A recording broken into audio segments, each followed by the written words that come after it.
வணக்கம். இன்றைய சோலை சாயி சமையலில் செட்டிநாட்டு வெங்காய கோசு எப்படி செய்கிறதுன்னு பார்க்கலாம் வாங்க.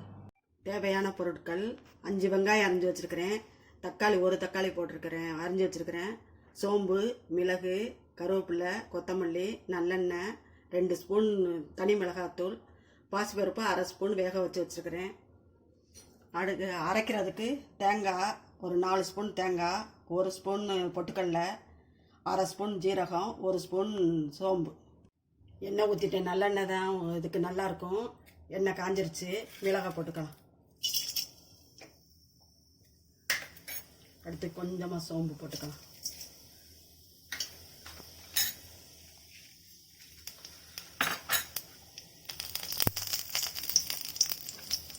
அடுத்து கருவேப்பிலை போட்டுக்கலாம்.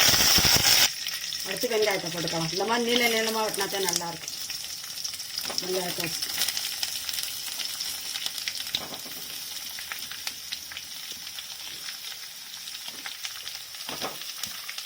உருளைக்கிழங்கு வேணும்னா போட்டுக்கலாம், நான் போடுறதில்ல.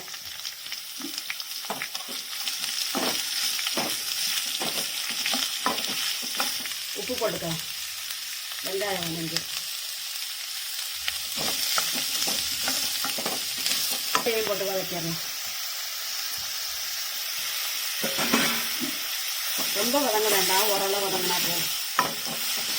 வெங்காயம் கொஞ்சம் கடிபடுற மாதிரி இருந்தால் நல்லாயிருக்கும்.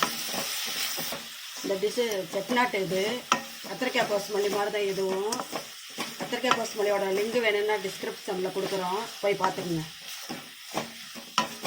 இட்லி தோசை எல்லாத்துக்குமே நல்லாயிருக்கும். தக்காளி வெங்காயம் வதங்கிருச்சு, மிளகாத்தூள் போடும்.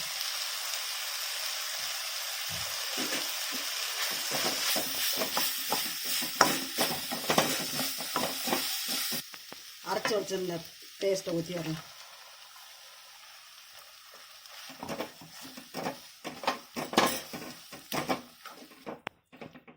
ஒரு கொதிச்சோன்னா அப்புறம் பாசிப்பருப்பை ஊற்றலாம். இப்போ பாசிப்பருப்பை ஊற்றிடலாம். வேக வச்சு வச்சுருக்கோம்ல, நல்லா குலைவாக வேக வைக்கணும்.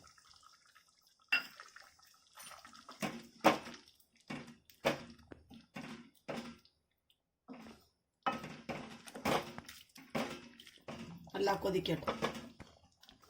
நல்லா கொதிச்சிருச்சு. இப்போ கொத்தமல்லியை தூவலாம். இட்லி தோசைக்கு சூப்பர் காம்பினேஷன் இது வெங்காய கோசு, ரொம்ப நல்லாயிருக்கும். சப்பாத்தி கூட தொட்டு சாப்பிடலாம்.